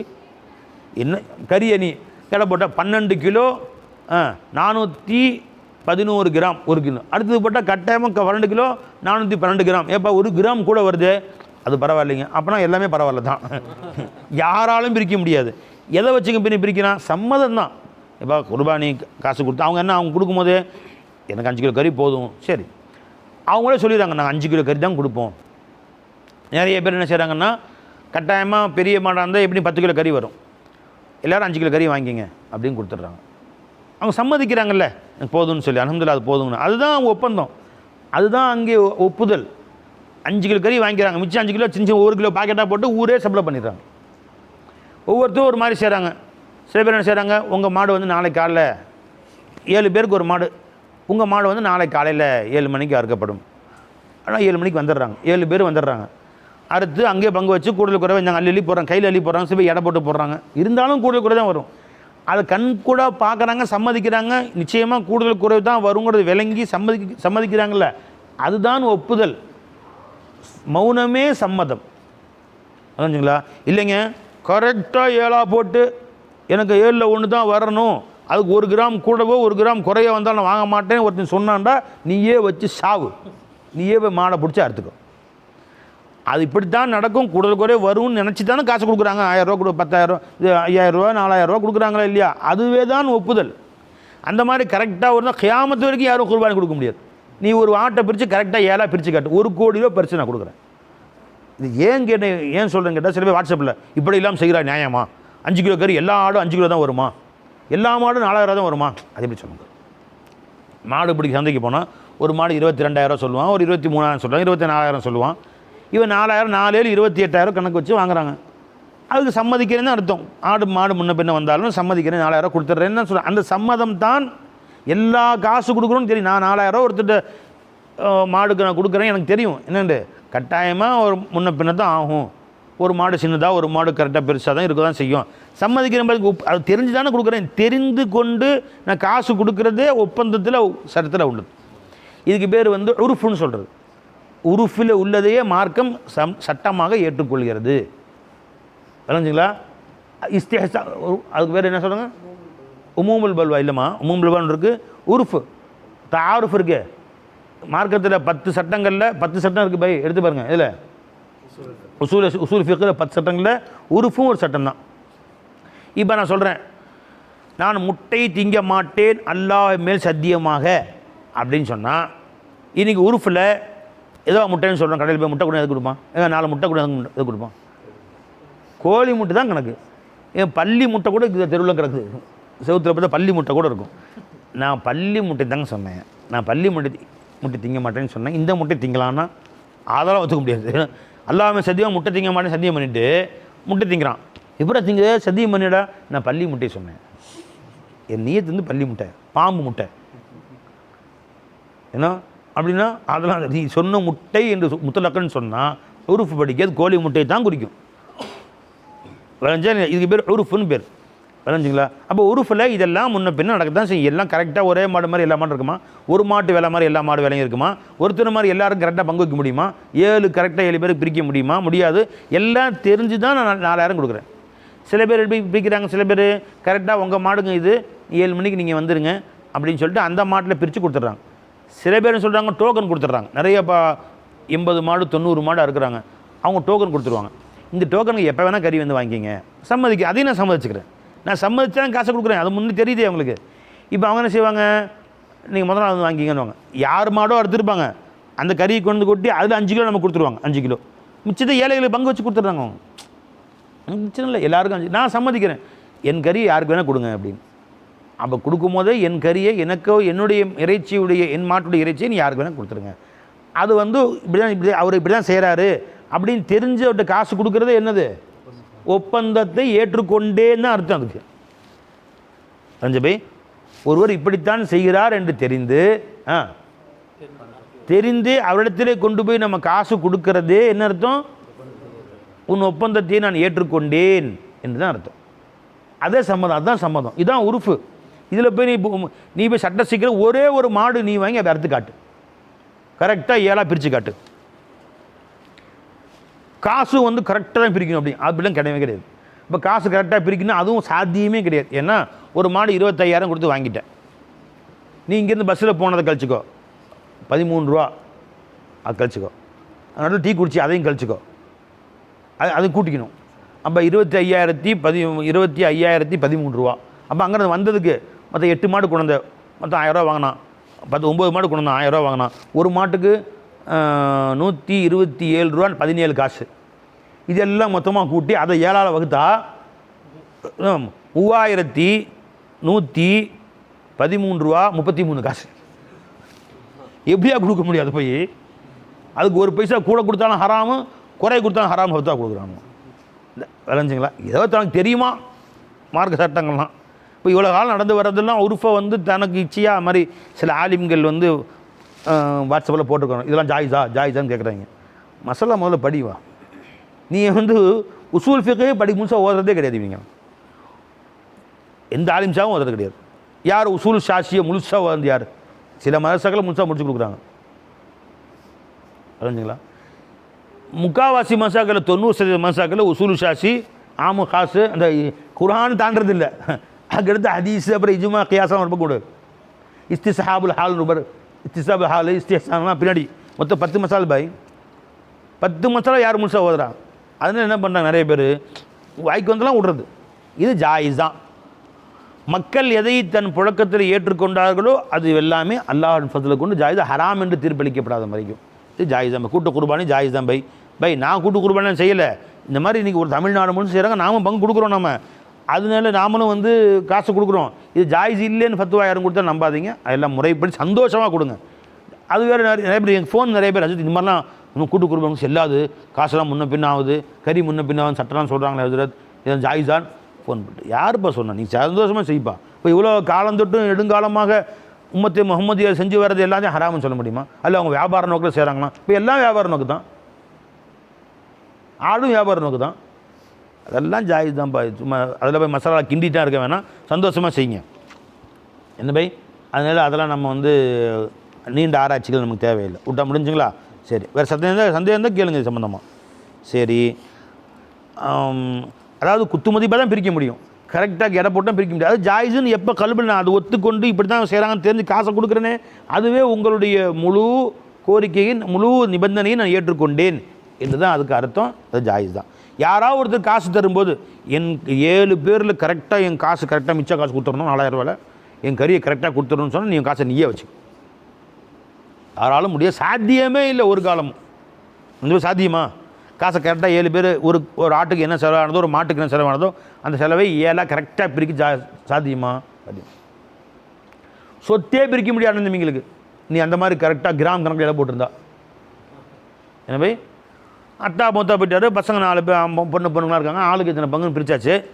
நீ அந்த வீட்டை எடுத்துக்கோ, நான் அந்த வீட்டை எடுத்துக்கோ. இரு அளந்து பார்க்குறேன், கரெக்டாக இந்த வீடு வந்து நீளம், அந்த வீட்டை தம்பிக்கு இந்த அண்ணன் பிரிச்சுக்கிறாங்க. சம்மதம் தான் அங்கே ஏற்றுக்கொள்ளாங்க. அத்தை 2 வீடு விட்டுருக்காரு, 2 அண்ணன் தம்பி இருக்காங்க, ஆளுக்கு ஒன்று பிரிச்சுக்கிறான். தம்பி சரி சந்தோஷமாக இருக்குது, ரிஜிஸ்டர் பண்ணிடுறாங்க, முடிஞ்சில்ல. ஜாயிஸா? ஜாயிஸ். ஏன் எல்லாருமே சம்மதிச்சிட்டாங்களா இல்லையா?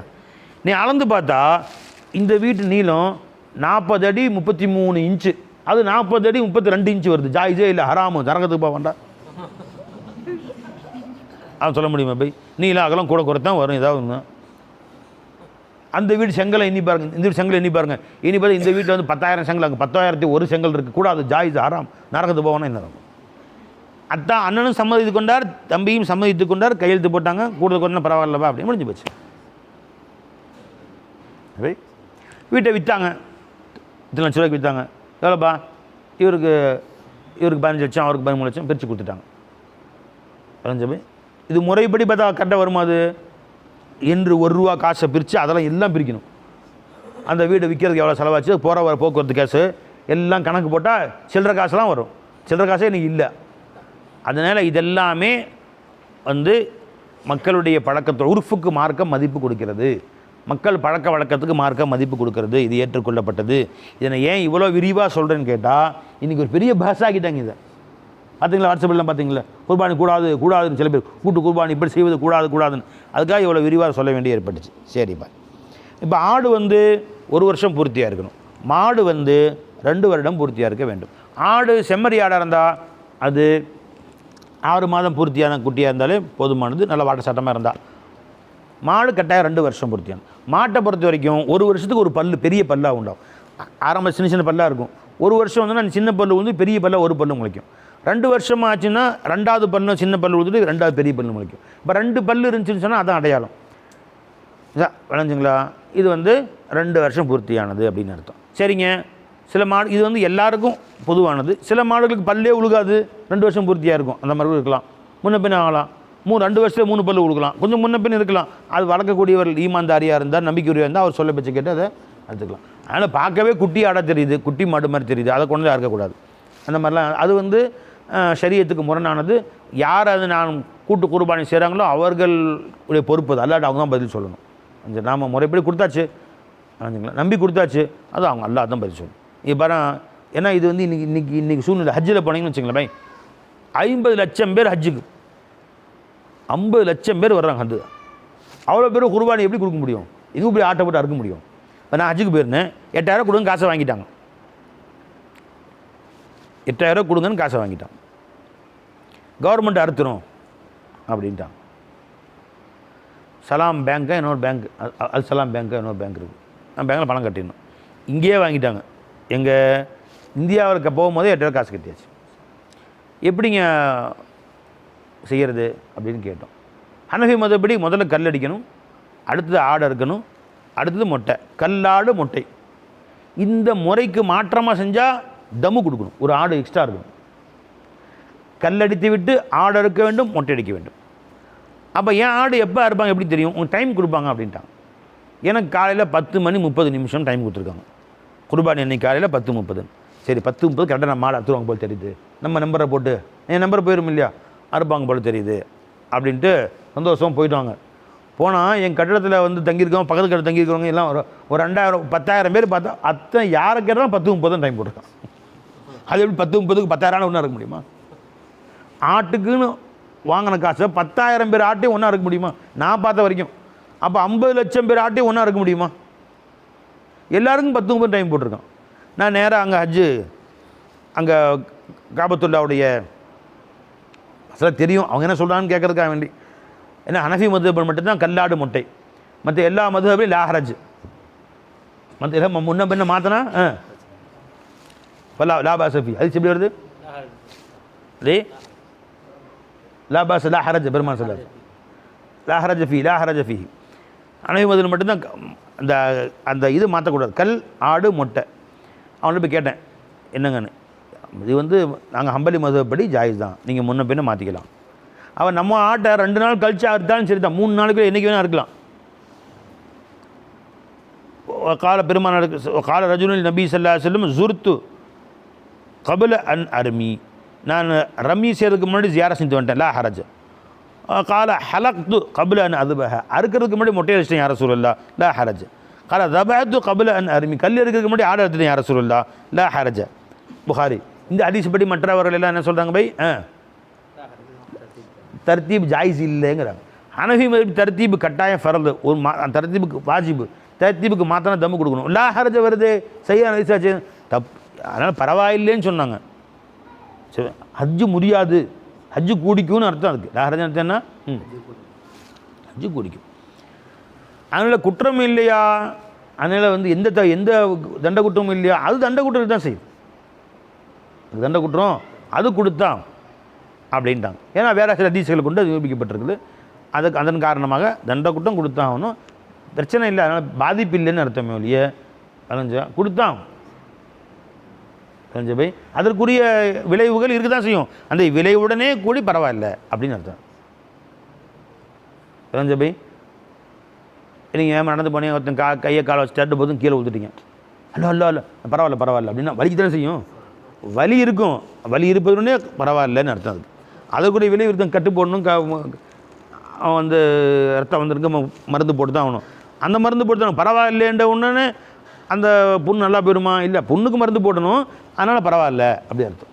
அதனால் பெரிய விளைவுகள் இல்லை, ஹஜ்ஜெல்லாம் கூடிக்கும், பரவாயில்ல, அதுக்குரிய தம்மு கொடுங்கன்னு ஹனஃபி மதுஹப் அப்படி அர்த்தம் வைப்பாங்க. ஆச்சுங்களா? சரி, என்ன சொல்லிட்டு இருந்தேன்?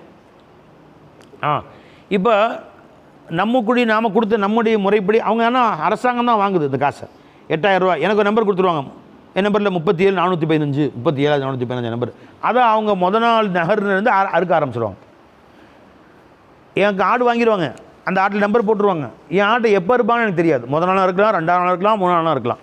ஆனால் எப்போ அறுத்தாலும் என் ஹஜ்ஜு கூடிரும். எதன்படிக்கு? ஷாஃபி, மாலிகி, ஹம்பலி மதுஹப் படிக்கு. ஹனஃபி மதுஹப் படிக்கக்கூடாது, நான் முன்ன பின்ன அறுத்தா தம்மு கொடுக்கணும். இப்போ என்ன செய்யணும்னு எனக்கு முடிக்கிறாங்க, அங்கே போய் தான் மசாலா தெரிஞ்சதை நாமளே மினாவுக்கு போய் ஆடு வாங்கியிருக்கலாம். ஏன்னா 5 கிலோமீட்டர் இருக்கும், நடந்து போகணும். அங்கேருந்து மினாவில் ஆடு இருக்கிற இடம் மன்ஹர்ன்னு இருக்குது, ஆடு இருக்கிற அங்கே போய் நம்ம ஆடு எடுத்து கொடுக்கலாம். இந்த மாதிரி முன்கூட்டியே கொடுத்துட்டோம். இன்ஷா அடுத்த விட ஹஜ்ஜுக்கு போனால் நேரடியாக வாங்கி அதுக்குன்னு ஆசையாக இருக்குது. அப்போது என்ன செய்யணும் யோசிச்சு வந்துச்சு. அப்போ தான் அல்லாஹ் அதுக்கு வழி சொல்லிட்டான். ஏன்னா ஆடு அறுக்க முடியாதவர்கள் 10 நோன்பு வைங்க.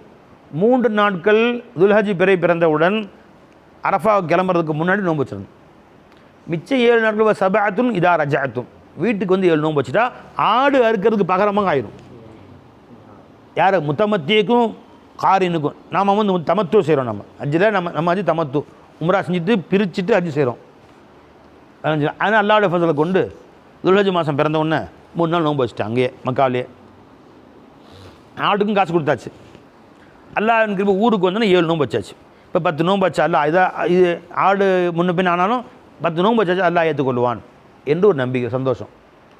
இப்படி ஒரு முறை இருக்குதுன்னு தெரிஞ்சுக்கங்க, அதுக்காக சொல்கிறேன். விளைஞ்சல் என்ன முறை? ஆடு அறுக்காவிட்டாலும், ஆடு அறுக்க வசதி இல்லாவிட்டாலும் கூட என்ன செய்யலாம், இந்த 10 நோன்பு வச்சுட்டா அது ஆடு அறுப்பதற்கு பகரமாக ஆயிடும். ஆடு அறுக்காவிட்டாலும் பரவாயில்ல. இப்போ முன்னாடி 3 நோன்பு சபாத்துன்னு இதா ராஜத்து, ஊருக்கு வந்தால் 7 நோன்பு. இப்படி நான் வைத்து விட்டேன். இவ்வாறு யார் செய்யணுமோ செஞ்சுக்கங்க. விளைஞ்சுங்களா? அந்த ஆடு முன்ன பின் நான் ஹனஃபி மதப்படிக்கும் குடிக்கும். இல்லைன்னா ஹனஃபி மதப்படி நீங்கள் இந்த காசு கொடுத்தா கூடவே கூடாது. எப்போ அறுக்குறாங்கன்னு தெரியாது. எப்படி மொட்டை அடிப்பேன்? ஆடு அறுத்த பின்னாடி தான் மொட்டை அடிக்கணும். எப்படி மொட்டை அடிப்பேன்? கல் ஆடு முட்டை. நினச்சிங்களா? இப்போ எதுக்கு சொல்ல வந்தேன்னா, என் ஆட்டை எப்போ வேணால் அறுத்துக்குவாங்க. எவ்வளோ பெரிய ஆடுன்னு தெரியாது. நம்பி கொடுத்துட்டோம், அவங்களாச்சும் அல்லாஹ் வச்சு. அதுமாதிரி கூட்டு குர்பானி ஒரு 4000 நம்பி கொடுத்துட்டோம், அதே குறை செஞ்சாங்கன்னா அவங்களாச்சும் அல்லாஹ் வச்சு. இந்த மாதிரி நாம் கரெக்டாக பார்க்கணும். நானும் போய் நின்று அந்த ஆடு அறுக்கிறத பார்க்கணும், மாடு அறுக்கிறத பார்க்கணும் அப்படின்னா யாருமே ஹஜ்ஜுக்கு போக முடியாது. ஆடு எங்கே அறுக்கிறான்னு தெரியாது. எங்கேயோ இருக்கிறாங்க, ஆனால் எங்கே இருக்கு எங்கே யாரும் பார்க்குறதுலாம் இல்லை. மாடு எங்கே இருக்காங்கன்னு தெரியாது. எனக்கு 5 கிலோ கறி தரேன் கொடுத்துருங்க முடிஞ்சு போச்சு. அதான் அவங்க நம்பி கொடுத்துட்டோம், அவங்களாச்சும் அல்லாஹ் வச்சு.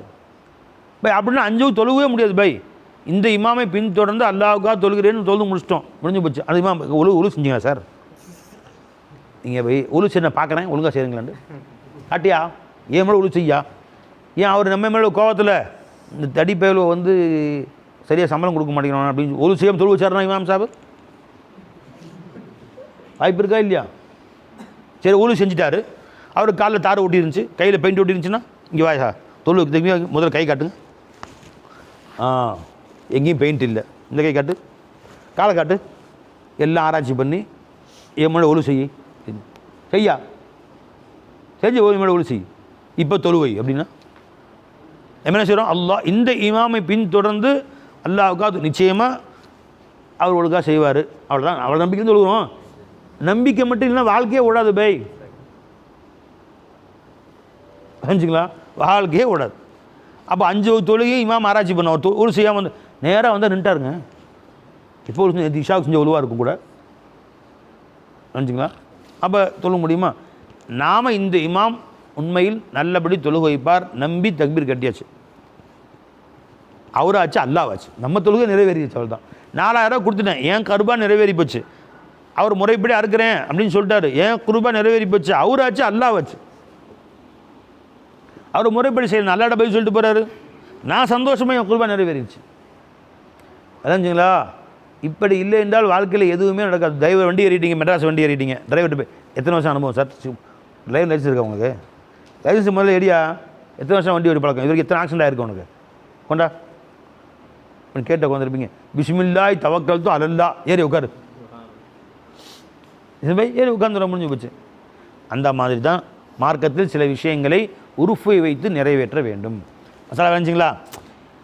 இவ்வளோ டீட்டெயிலாக சொன்னதுக்கு காரணம் இதுமாரி சந்தேகம் வரக்கூடாதுங்கிறதுக்காக வேண்டி, இன்ஷா அல்லாஹ் தஆலா. சரி, அப்புறம் குர்பானி இறைச்சியை யார் யார் கொடுக்கலாம் அப்படின்னா, குர்பானி இறைச்சியை 3 பங்காக போட்டு, 1 தன் குடும்பத்தாருக்கும், 1 தன் உறவுகளுக்கும், 1 ஏழைகளுக்கும் கொடுப்பது முஸ்தஹப். இப்படி தான் செய்யணும்னு இல்லை. ஒரு வீட்டில் 20 பேர் இருக்கிறானுங்க, அண்ணன் தம்பி அக்கா தங்கச்சி, அண்ணன் பிள்ளைங்க தம்பி பிள்ளைங்கன்னு இருக்காங்க. அட்டா பேரில் ஒரு ஆடை இருக்கிறாங்க. குடும்பமே இவ்வளோ பேர் இருக்காங்களே, எல்லாரும் உட்காந்து சாப்பிட்டு காலி பண்ணிடலாம். சாய்ஸ் தான். செஞ்சுங்களா? சந்தோஷமாக கொடுக்கலாம். எனக்கு போய் தாராளமாக ஒரே ஆட்டை எல்லோரும் மொத்தமாக முழுங்கிடலாம். சரி சரி, இது ஒரு சரி. இன்னொரு செய்தியும் கேட்டுங்க. சில பேர் வீட்டில் மூத்தா போனவங்களுக்கான குர்பானி கொடுக்குற பழக்கம் இருக்குது. ஏற்கனவே பாப்பா மூத்தா போய்ட்டார், அவர் குர்பானி கொடுத்தாரு, அவருக்கு பேரில் இந்த ஆட்டை அறுத்துடலான்ட்டு. அறுக்கலாமா? தாராளமாக செய்யலாம். பெருமான சலாசம் இந்த உம்மத்துக்காக வேண்டி என்று குர்பானி ஒரு ஆடை அறுத்தாங்க ஸல்லல்லாஹு அலைஹி வஸல்லம். அதனால் ரசூல் ஸல்லல்லாஹு அலைஹி அவர்களுக்காக வேண்டி, ஹவுஸ்நாயத்துக்காக வேண்டி அறுக்கலாமா? தாராளமாக அறுக்கலாம். அந்த கறி எல்லோரும் சாப்பிடலாம், தாராளமாக எல்லோரும் உண்ணலாம். ஆனால் இப்போ என் மேலே குர்பானி கடமை இருக்குது. நான் வந்து ரசூல் ஸல்லல்லாஹு அலைஹி அவர்களுக்காக இருக்கிறேன், ஏன் குர்பானி கொடுக்காமல் அவங்க பேர் கொடுக்குறது? இப்போ உங்கள் ஃபரதை விட்டுவிட்டு அது என்னது? லோஹர் தொழுகையை ஃபரதை விட்டு நஃபில் செஞ்ச மாதிரி, அது மேல் மிச்சமானது. நஃபில் 8 ரக்காத் தொழுகிறேன், லோஹர் ஃபரது அது பின்னாடி பார்த்துக்கலாங்க. அது ஃபர்ல கலா வைக்கிட்டு நஃபில் தொழுது மாதிரி. அது ஃபர்ல தொழுதுட்டு பின்னாடி நஃபில் எவ்வளோ வேணால் தொழுகு. உன் பேரில் ஒரு ஆடை அறுத்துரு, எல்லார் பேரையும் அறு. ஆதாமின் ஃபதுலி ரப்பி, என்ன அல்லாவுடைய ஃபதுலுக்குன்னு நான் சொல்கிறேன், பெருமைக்கானு சொல்லலை. புரிஞ்சுங்களா? அல்லாஹ் வருஷம் மிஸ்கினும் சில 2-3 வருஷங்களாக ரசூல் ஸல்லல்லாஹு அலைஹி வஸல்லம் பேரில் மாட்டில் பங்கு ஒரு பங்கு, ஹவுசுல்லா முஹீதீன் ஆண்டகி அவங்க பேரில், ஹாஜா அஜ்மீர் நாயத்து பேரில், என்னுடைய ஷேக் நாயத்து பேரில், 4 பேர்லேயும் மாட்டில் பங்கு கொடுத்துட்றேன். 2500 ரூபா கொடுத்துட்றேன். ஏன்னா அவங்க பிச்சையில் வாழ்ந்துக்கிட்டு இருக்கிறோம். சிஷ்டியா காதரியா சொல்லி இதை மக்களுக்கு சொல்லக்கூடிய பாக்கியத்தை எஜமாக கொடுத்தாங்க. அவங்க ஃபைசான் கிடைக்கிறதுக்காக வேண்டி வருஷம் நான் அல்லாஹ்வுடைய ஃபضலை கொண்டு என் பேரில் ஒன்று கொடுத்துட்டு இந்த 4 பேர்லேயும் கொடுத்துறேன். ரசூல் ஸல்லல்லாஹு அலைஹி பேரில், ரசூலுல்லாஹி முஹீதீன் ஆண்டகி பேரில், ஹாஜா அஜ்மீர் நாயத்து பேரில், என் ஷேக் நாயத்து பேரில் 4யும் கொடுக்குறேன். அப்போ என் பேரில் கொடுத்துட்டு மற்றவங்களுக்கு கொடுக்கலாம். நீ எல்லாத்துக்கும் கொடு, எத்தனை அவுலியாக்கள் பேர் தெரியுமோ அத்தனை பேர்லையும் கொடு. ஆனால் நான் அவர் பேரில் கொடுக்குறேன், தன் பேரில் கொடுக்குறது இல்லை, கடமையான கொடுக்குறது இல்லை, தப்பு. அது செய்யக்கூடாது. சரி, இது ஒரு மசாலா. இன்னொரு மசாலா புதுசாக கிளப்பி போட்டிருக்காங்க சில பேர். 7 பேரில் ஒருத்தர் மூத்தா போன ஒரு பேரில் சேர்த்தா அந்த குர்பானி 7 பேருக்குமே கறி திங்கக்கூடாது. அப்படிலாம் கிடையவே கிடையாது. உதாரணமாக 7 பேர் நம்ம குடும்பம் சேர்ந்துட்டோம், 6 பேர் சேர்ந்துட்டோம், ரசூல் ஸல்லல்லாஹு அலைஹி வஸல்லம் பேரில் ஒன்று சேர்த்துக்கிட்டோம், அல்லது ஹவுசநாயகம் பேரில் ஒன்று சேர்த்துக்கிட்டோம். இந்த 7 பேரும் கறி திங்கக்கூடாது, அப்படிலாம் கிடையாது பை. தாராளமாக சேர்க்கலாம். நன்மை தான் அவங்க அமைச்சு வைக்கிறோம்.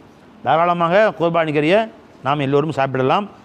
அதெல்லாம் தப்புலாம் ஒன்றும் இல்லை. அப்படி ஒரு மசாலாவே கிடையாது. சில பேர் புதுசாக மசாலா அவுத்து விட்றாங்க நிறைய பேர், ஆளாளுக்கு மசாலா, எந்த ஆதாரமும் இல்லாமல். அதனால் மசாயில் யாரும் புதுசாக அவங்க சொன்னாங்கன்னா அங்கே என்ன ஆதாரம்னு போய் கேளுங்க அவங்கள்ட்ட. ரஞ்சலி பை. சரி, குர்பானிக்கு இறைச்சியை காஃபிர்களுக்கு கொடுக்கலாமா? ஒரு மசாலா. ஹனஃபி மதப்படி குர்பானி இறைச்சியாகிறது, குர்பானி நிறைவேறிடுச்சு, அந்த இறைச்சி ஃப்ரீ, மேல் மிச்சமானது, நீயும் சாப்பிடு, யாருக்கு வேணால் கொடு, காஃபிர்களுக்கு தாராளமாக கொடுக்கலாம். ஷாஃபி மதப்படி இது புனிதமானது, இந்த புனித இறைச்சியை எப்படி ஜக்காத்து முஸ்லீம்களுக்கு கொடுக்கணும், சதக்கா காஃபிலுக்கு கொடுக்கலாம். ஜக்காத்து முஸ்லீம் கொடுக்கணுமோ அதே மாதிரி புனிதமான ஒரு அமல், இது கடமை. ஆகவே இந்த குர்பானி இறைச்சியை காஃபிர்களுக்கு தரக்கூடாது. நல்லா வேலைங்கோ. சரி, இப்போ தமிழ்நாட்டில் பாதி பேர் ஷாஃபியாக இருக்கிறாங்க, காஃபிர் பக்கத்து ஊரில் காஃபிர் இருக்கிறது தெரிஞ்சு எப்படி கொடுப்பாங்க? பை பெரிய மசாலா ஒன்றும் இல்லை பை, சின்ன மசாலா. தெரிஞ்சுங்களா? இது பேர் குழப்பிக்க வேண்டிய அவசியம் இல்லை. இங்கே பாருங்கள், நான் குர்பானி கொடுக்குறேன், என்னுடைய ஆடு, தெரிஞ்சுங்களா? நான் எனக்காக ஒரு ஆடாக இருக்கிறேன், குர்பானி கொடுத்துட்டேன். இந்த இறைச்சி எனக்கு சொந்தமானது, என்ன அடுத்த ஆடு, நான் யாருக்கு தரக்கூடாது? காஃபிர்களுக்கு தரக்கூடாது. ஷாஃபி மதப்படி. ஹனஃபி மதப்படி இருந்தால் எல்லாம் கொடுக்கலாம். இப்போ நான் பக்கத்து வீட்டு காஃபிர் கொடுக்க நினைக்கிறேன், இப்போ என்ன செய்யணும்? ஒன்றும் இல்லை, என்னுடைய கறியை என்னுடைய மகனுக்கு நான் கொடுத்துட்டேன், அல்லது என் நண்பருக்கு கொடுத்துட்டேன். இப்போ இந்த கறியப்பா, இந்த ஆட்டை நீயே வச்சுக்கப்பா, கொடுத்த முடிஞ்சு, என் கடமை முடிஞ்சா இல்லையா? இப்போ இவர் யாரும் கொடுக்கலாமா இல்லையா? அவருக்கு அன்பளிப்பது, அவர் குர்பானி இல்லை அவர். இப்போ நான் வீட்டில் ஆடை எடுத்து அப்படியே என் மகன்கிட்ட, தம்பி இந்த ஆடை நீயே வச்சுக்கோ, எனக்கு வேணாம், உனக்கு அன்பளிப்பு கொடுத்துட்டேன் வச்சுக்கோ. நண்பருக்கு கொடுத்துட்டேன், அப்துல் ரஹீம் வச்சுட்டு இந்த ஆட்டை நீ வச்சுக்கப்பா, முடிஞ்சு, நான் போயிட்டே இருக்கலாம். இப்போ அவருக்கு தோலை உரிக்கணும் அவசியம் இல்லை. ஏன்னா ஹஜ்ஜில் பார்த்தீங்கன்னா அவங்க ஆட்டை எடுத்து போயிட்டே இருப்பாங்க, அப்படி தூக்கி போட்டு வண்டியில் எடுத்து கொண்டு குப்பையில் போட்டுருவாங்க. அதனால் ஆடை அறுப்பது தான் குர்பானி ஒளி, அந்த தோலை உரிக்க வேண்டும் என்றோ கறி சாப்பிட வேண்டும்னு கடமையே இல்லை. ஹஜ்ஜில் லட்சக்கணக்கான ஆடை இருப்பாங்க இல்லையா, அத்தனையும் உரிச்சதுக்கு டைம் இருக்காது, பிஸ்மில்லா அடுத்து போட்டு போயிட்டே இருப்பாங்க. அவ்வளோதான். தேவைப்பட்டவங்க சில பேர் ஏழை மக்கள் ஆட்டை தூக்கிட்டு போவாங்க, எவ்வளோ ஆட்டை தூக்கிட்டு போவாங்க, அதை அப்படியே குப்பையில் குப்பை லாரி வந்து அள்ளி குப்பையில் கொட்டி கொண்டு போய் கடலை போட்டுருவாங்க, மீன்கள் சாப்பிட்டு போக வேண்டியதான். யாரும் இப்போ அந்த மாதிரி நிறைய இறைச்சி வீணாக போகுதுன்னு சொல்லிட்டு தான் கவர்மெண்ட்டு நம்மள்ட்ட காசை வாங்கி ஆளை வச்சு, அதுக்கு ஆயிரக்கணக்கான ஆட்களை வச்சு அதை அறுத்து கறியை பதப்படுத்தி ஏழை நாடுகளுக்கு ஃப்ரீயாக அனுப்பிச்சிக்கிறாங்க. சோமாலியா அந்த மாதிரி நாடுகளுக்கு கப்பலில் ஃப்ரீயாக அனுப்பிச்சிக்கிறாங்க, அதை பதப்படுத்தி. 6 மாதம் ஆனாலும் உங்களுக்கு கெட்டு போகுது, அனுப்பிச்சிக்கிறாங்க கவர்மெண்ட்டு. இப்போ சவுதி கவர்மெண்ட்டே அந்த வேலை செய்கிறாங்க. அல்சலாம் அப்படின்னு பேர் போட்டிருக்கு, அல்சலாம் பேங்க்கு, அங்கே தான் பணம் கட்டணும். அந்த மாதிரி அவங்க செய்கிறாங்க. அந்த மாதிரி இல்லைன்னா அதுக்கு முந்தைய இந்த மாதிரி பேங்க் சிஸ்டம் வர்றதுக்கு முன்னாடி எப்படி இருந்துச்சுன்னா, பிஸ்மில்லான்னு போய் ஆர்டர் எடுத்து ஒட்டை எடுத்து போட்டு போயிட்டே இருப்பாங்க. சில பேர் ஏழைங்க தூக்கிட்டு போவாங்க, அந்த சுற்று வட்டார ஏழைங்க மக்கள் எவ்வளோ தூக்கிட்டு போவாங்க ஒரே நாளில், மற்றதெல்லாம் வீணாக போயிடும். அதை பொக்லின் வச்சு அள்ளி கொட்டி லாரியாக கொட்டி கொண்டு போய் கடலை கொட்டிடுவோம். அப்போ நான் ஒரு ஆடை அறுத்துட்டேன், அடுத்து அப்படி தூக்கத்தில் கொடுத்துட்டேன், அவர் ஏழை காஃபி கொடுக்கலாமா? அவருக்கு அன்பளிப்பது. தாராளமாக அவர் காஃபிர்களுக்கு அதை பங்கு வைக்கலாம், கொடுக்கலாம். கை மாறிடுச்சுன்னா கொடுக்கலாம். அப்படி ஈஸியாக செஞ்சுட்டு போயிட்டே இருக்கலாம். அஞ்சலி பை. சரி, வேலை முடிஞ்சு. அடுத்து வேறு சந்தேகம் என்ன இருக்குது? நம்ம சந்தேகம் இருந்தால் கேளுங்க. குர்பானியுடைய தோல், இப்போ தோல் விலை ரொம்ப தமிழ்நாடை பொறுத்தவரை ரொம்ப கம்மியாயிருச்சு. ஒரு ஆட்டு தோல் 50 ரூபா 100 ரூபாய்க்கெலாம் கூட 50 ரூபாய்க்கெலாம் போகுது. ஒரு காலத்தில் 500 ரூபாய்க்கெலாம் விற்றுச்சு. அப்போ தோலுக்காக வேண்டிய பள்ளிவாசல்களில் மதரசாக்களில் மாட்டுலாம் குர்பானி கொடுப்பாங்க. மாடுலாம் ஒரு தோல் 2000 ரூபாய்க்கெலாம் போச்சு. இப்போ அந்த தோலே பெரிய நல்ல விலைக்கு நல்ல 1 லட்ச ரூபா காசு வந்துடும் தோல் காசை. இப்போ இந்த தோல் காசை என்ன செய்யலாம்னா, தோலை நாமே பயன்படுத்திக்கலாம், இல்லைன்னா அதையும் விற்று அந்த காசை ஏழைகளுக்கு தான் போய் சேரும். இந்த தோல் காசில் பள்ளிவாசலில் வாங்கினா அது ஏழைகளுக்கு தான் கொடுக்கணுமே ஒழிய அதை பள்ளிவாசல் கட்டுமானம் பண்ணிக்கோ சம்பளத்துக்கு கொடுக்கக்கூடாது. அதுவும் தர்மம் செய்ய வேண்டிய காசு தான். புரிஞ்சுங்களா? சரி. குர்பானியை எனக்கு ஆடு அறுக்க தெரிஞ்சா பிஸ்மில்லா என்று நான் அறுப்பது மேலானது. அல்லது எனக்கு அறுக்க தெரியலன்னு சொன்னால் நன்றாக அறுக்கக்கூடிய ஒருத்தரை பிஸ்மில்லா சொல்லி அறுக்க சொல்லி பக்கத்தில் நின்று பார்க்க வேண்டும். இது போதும். பார்க்க முடியலன்னா ஒன்றும் பிரச்சனை இல்லை, குர்பானி கூடிரும். குர்பானியை கிபிலாவை முன்னோக்கி வைத்து அறுப்பது மேலானது, சுன்னத்தது. கிபிலாவை முன்னோக்கி படுக்க வைக்கிறது. அந்த ஆடுடைய முகம் கிபிலாவை முன்னோக்கி படுக்க வைக்கிறது. எந்த பக்கம் வச்சாலும் கூடும், அது முஸ்தஹப் தான். அது சரி. அதே மாதிரி குர்பானி அறுத்த பின்பு முக்கியமாக கவனிக்க வேண்டிய விஷயம் என்னென்னு கேட்டால், ஆடு அறுக்கிறாங்க. நம்ம ஊர்களில் பிஸ்மில்லா நாம் ஆடு அறுத்துறோம். ஆனால் ஆடு உரிக்கிறதுக்கு நான் முஸ்லீம் அல்லாத நபர்கள் ஆடு உரிக்கிறாங்க. அப்படின்னா அந்த ஆடு உயிர் துடிக்கும் வரையிலையும் அவர்கள் அமைதியாக இருந்து முழுசாக உயிர் அடங்கின பின்னாடி தான் கை வைக்கணும். இது ஏன் சொல்கிறேன்னு கேட்டால், கவனக்குறைவாக சில முஸ்லீம் என்ன பண்ணுறாங்கன்னா, ஆடு அறுக்கிறாங்க இல்லையா, இவங்க ஓரளவுக்கு அறுத்து விட்டுறாங்க. புரிஞ்சுங்களா? 3 நரம்பு அறுக்கணும், மொத்தம் 4 நரம்பு இருக்கும். ஒன்று நடுவில் வரக்கூடிய காற்று குழாய், அதுக்கு கீழே உணவு குழாய், 2 சைடுலேயும் இரத்த குழாய் இருக்கும். இந்த 4இல் குறைந்தபட்சம் 3ஆவது அறுபட வேண்டும். புரிஞ்சுங்களா? 2 இரத்த குழாய், 1 இரத்த குழாயாவது அறுபட வேண்டும். இப்போ சில பேர் முஸ்லீம்கள் அவங்க ஆடு அறுக்கிறேன் மாடு அறுக்கிறேன்னு சொல்லிவிட்டு இது கொஞ்சம் அறுத்து விட்டுறாங்க. அதை சுத்தம் பண்ண படித்தா பாருங்க, அவன் சீக்கிரம் உயிர் போகணுங்க, அவன் கத்தி எடுத்து சுத்தம் பண்ண வந்தவன் அவன் மீதி நல்லா இருக்கிறான். புரிஞ்சுங்களா? அப்போ இவர் நடு தொண்டையை அறுத்துருப்பார், இரத்த குழாயை அவன் அறுத்துருப்பான். இந்த கறி கூடாது. புரிஞ்சுங்களா? காஃபிர் கையால் அறுக்கப்பட்டது மாதிரி ஆயிடும். அதனால முழுமையாக அறுக்க தெரிஞ்சா அறு. புரிஞ்சுங்களா? இல்லையா அறுக்க தெரிஞ்சவங்கள்ட்ட விட்டுருங்க. அதே மாதிரி நீ அறுத்து விட்டு மீதி அவன் இல்லைங்க உள்ளே விட்டு குடையிறேன், ரத்தம் நல்லா வருது, கருப்பு ரத்தம்லாம் வரணும் அப்படின்னு சொல்லி உள்ள அதை எதுவுமே செய்ய வேணாம். அதுவாக உயிர் அடங்கட்டும். சிமில்லான்னு அறுத்துட்டிங்களா, அதுவாக உயிர் அடங்கும் முறையிலையும் விட்டு விட வேண்டும். அவங்க நடுவில் கை வைக்கிறதுக்கு எந்த உரிமையும். சில பேர் என்ன பண்ணுறாங்க, நல்லா கவனிச்சுங்க, இவன் இந்த இடத்த முடிச்சுட்டு அடுத்த இடத்துக்கு போய் சீக்கிரமாக ஆடை அறுக்கணுங்கிறாண்டி நம்ம அறுத்து பண்ணி தலையை உடைப்பானுங்க. அப்போது தலை உடைக்கப்பட்டதால் பின்னாடி உடைப்பானுங்க, டப்பட்டு எறும்பு உடையும், அதனால் உயிர் போன மாதிரி ஆயிடும். அதெல்லாம் மக்ரூஹ் ஆகிடும். புரிஞ்சுங்களா? அதனால் ரொம்ப உஷாராக இருக்கணும். ஆடு அறுத்த பின்பு பிறருக்கு அதில் கை வைக்கவே உரிமை கிடையாது. நான் முஸ்லீம் சேர்ந்தால் முஸ்லீமாக இருக்கிறாரு, சுத்தம் பண்ணி கொடுக்கக்கூடியவர், அவர் கத்தியில் அறுத்துக்கலாம், உள்ளே விடலாம், அந்த நெஞ்சில் ஹார்ட்டில் ஓட்ட போடுவாங்க, எல்லாம் செய்யலாம். ஆனால் அவரும் கழுத்தை உடைக்கக்கூடாது, பின்னாடி திருப்பி உடைக்கக்கூடாது. முஸ்லீம் கையில் அறுக்கலாம். அரைஞ்சா இல்லைங்களா? பிஸ்மில்லா அல்லாஹ் அக்பர் அப்படின்னு. உங்களால் ஆடு அறுப்பதற்கு முடியவில்லை என்றால் பிஸ்மில்லா நீங்கள் சொல்லி கத்தி எடுத்து கொடுத்துடலாம், அதை சும்மா கை வச்சிடலாம், மிச்சத்தை அவரும் அறுத்துக்குவார். அரைஞ்சா பிஸ்மில்லான்னு கை தொட்டு அறுத்துடலாம். இதெல்லாம் ஆடு அறுப்பதில் உண்டான மசாயில்கள்.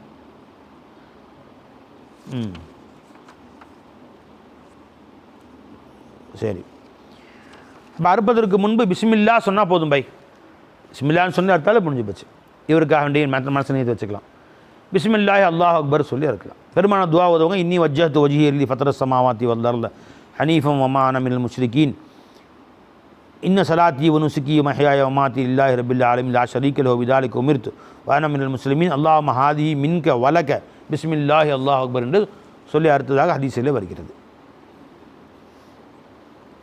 வளைஞ்சுங்களா? சரி. இதெல்லாம் குர்பானியுடைய சில சட்டங்கள். ஈதுல் அல்ஹாவுடைய சட்டங்கள் அது ஃபிக்ஹில் நிறைய படிச்சிருப்பீங்க நீங்கள், அதிகமாக சொல்ல வேண்டிய அவசியம் இல்லை. ஈதுல் அல்ஹா அன்றைக்கு பொதுவாக மற்ற நாட்களில் ஈதுல் ஃபித்ர் அன்றைக்கு காலையில் இருந்து ஃபஜர் தொழுது விட்டு இதை சாப்பிட்டு விட்டு ஈதுகாக செல்வது சுன்னத்து. ஈதுல் அல்ஹாவை பொறுத்தவரையிலேயும் சுன்னத்தானது நேரமே எந்திரிச்சு ஃபஜ்ர் தொழுகை எதுவும் சாப்பிடாமல் ஈத் தொழுகை முடிச்சுட்டு வந்து குர்பானி கொடுத்து குர்பானுடைய இறைச்சியை சமைத்து முதலில் சாப்பிடுவது சுன்னத்து. ஆனால் இது சுன்னத்து இன்னைக்கு நடக்குமா? ஏன்னா முடியறதுக்கு 10 மணி ஆயிடுது, வந்து ஆடுறதுக்கு மணிக்கு 12 மணி ஆயிரும், அது இறைச்சி சமைக்கிறதுக்கு 4 மணி ஆயிரும், அது போய் வயிறு என்ன ஆகுறது? அதனால் நம்ம அது சுன்னத்தாக இருந்தாலும் அது சீக்கிரமாக செய்ய முடியுறவங்களுக்கு, மற்ற மயக்க மாட்டு கீழே தான் விழுகணும். அதனால் இப்போ அதை வந்து நம்ம அந்த சுன்னத்தை வந்து அவங்க அந்த அந்த உங்களுக்கு வாய்ப்பு இருந்தால் அந்த சுன்னத்தை பின்பற்றலாம். வரைஞ்சுங்களா? சரி. அதே மாதிரி இது இன்னொரு சுன்னத்து என்ன, யார் யார் குர்பானி கொடுக்குறாங்களோ அவர்கள் மட்டும் துல்ஹஜ் பிறை 1 குர்பானி கொடுத்து முடியும் வரையிலேயும் நகம் வெட்டாமல் தலைமுடி போன்ற முடிகளை களையாமல் இருப்பது சுன்னத்து. அப்புறம்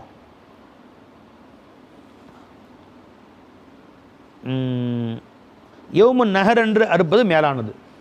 அதாவது புற 10 அன்னைக்கு, அது வாய்ப்பு இல்லைன்னா 11, 12க்கு அறுக்கலாம். அன்னைக்கு அடுப்பது மேலானது. தான் அறுத்த உலுகியாவிலிருந்து கொஞ்சமாவது இறைச்சி சாப்பிடுவதும் சுன்னத்து. புரிஞ்சுங்களா?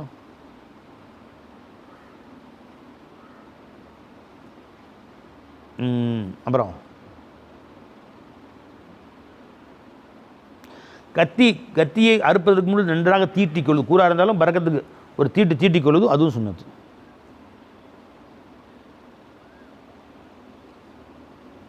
வேறு என்னப்பா சட்டம் இருக்கா? சட்டம் கேட்கணுமா? சரி, அதெல்லாம் பின்பற்றும்படி அல்லாஹ் நம்ம அனைவருக்கும் தௌஃபீக் செய்வானாக. முறைப்படி உலுஹியாவை கொடுக்கக்கூடிய பாக்கியத்தை எல்லோருக்கும் அல்லாஹ் நசீபாக்குவானாக. அஸ்ஸலாமு அலைக்கும் வரஹ்மத்துல்லாஹி தஆலா வபரகாத்துஹு.